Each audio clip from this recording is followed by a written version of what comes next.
Di video sebelumnya, kita sudah belajar tentang filosofi Kaizen, bagaimana langkah kecil yang konsisten bisa membawa perubahan yang besar. Tapi seringkali, saat kita mulai memperbaiki diri, ada satu jebakan yang tanpa sadar membuat kita lupa arah dan membuat kita terdistraksi. Kita ingin cepat sampai, cepat sukses, cepat terlihat berhasil. Lalu tanpa sadar, kita mulai membandingkan langkah kita dengan langkah orang lain. Hati kita terusik melihat teman yang sudah menikah.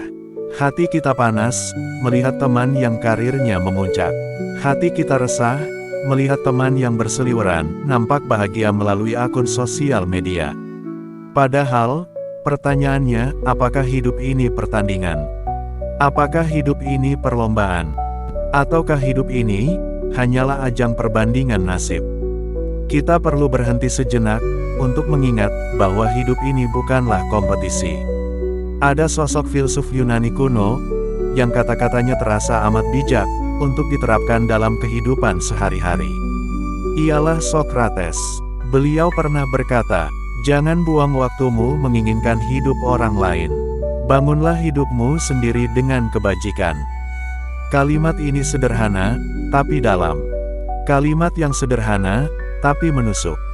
Ketika kita sibuk membandingkan diri, sebenarnya kita sedang menyerahkan hidup kita pada orang lain. Bagaimana bisa hidup kita berkualitas jika kita hanya sibuk memperhatikan hidup orang lain? Bukan rumput tetangga yang terlihat lebih hijau, tapi bagaimana cara menghijaukan rumput kita sendiri. Lalu, bagaimana rumput kita bisa hijau bila yang diperhatikan hanyalah rumput orang lain? Kenapa kita begitu sibuk dengan memperhatikan urusan orang lain dibandingkan urusan kita sendiri? Kita seringkali merasa gagal hanya karena orang lain terlihat lebih bahagia. Padahal, kita tidak pernah benar-benar tahu apa yang mereka jalani di balik layar hidupnya. Kita tidak pernah tahu apa yang sedang mereka tutupi. Kita hanya mampu melihat cat rumah yang indah tanpa tahu kalau rumah itu bocor. Lalu, bagaimana seharusnya kita memandang hidup? Di Jepang, ada sebuah filosofi yang disebut Ikigai, yaitu sebuah alasan untuk bangun setiap pagi. Tujuan yang membuat kita bertahan dari apa yang kita jalani dengan apa yang kita sukai. Ikigai mengajarkan bahwa setiap orang punya tujuan unik. Bisa jadi sederhana, bisa jadi berbeda dari kebanyakan orang, tapi itulah yang membuat hidupnya bermakna. Mungkin ada orang yang bahagia saat mengajar. Ada yang bahagia saat merawat keluarga. Ada yang bahagia saat mencipta atau bekerja. Atau ada yang bahagia dengan berderma. Sederhana, tapi itulah ikigai mereka. Tidak ada yang lebih unggul. Tidak ada yang lebih rendah. Karena ukuran bahagia setiap orang berbeda-beda. Makna kebahagiaan diartikan sebagai kegiatan bermakna yang kita sukai.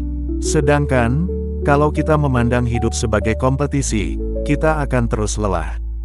Kita akan terus merasa tertinggal. Akan selalu ada orang yang lebih dulu, lebih tampan, lebih tinggi, lebih kaya, lebih mahir. Tapi, kalau kita memandang hidup sebagai perjalanan, kita akan lebih tenang. Karena setiap langkah, sekecil apapun itu, punya arti, punya makna. Maka ingatlah, jangan ukur waktumu dengan jam orang lain. Hidupmu punya irama sendiri, waktunya sendiri, dan cahayanya sendiri untuk bersinar. Hidup bukanlah kompetisi, hidup adalah perjalanan, dan perjalananmu, sekecil apapun itu, tetap berharga. Semua orang bisa bahagia, tapi jalan manakah yang hendak mereka lalui menuju kebahagiaan itu? Silakan tanya pada diri kita sendiri. Kita punya jalur hidup masing-masing. Tidak ada yang menang, tidak ada yang kalah. Seperti Kaizen, yang mengajarkan langkah kecil setiap hari. Begitulah arti perjalanan hidup, yang senantiasa berkembang, dan bermakna. Dan disitulah makna hidup yang sesungguhnya. Hai semua, terima kasih sudah mampir. Jangan lupa tekan subscribe, agar kita bisa terus bertemu di cerita berikutnya.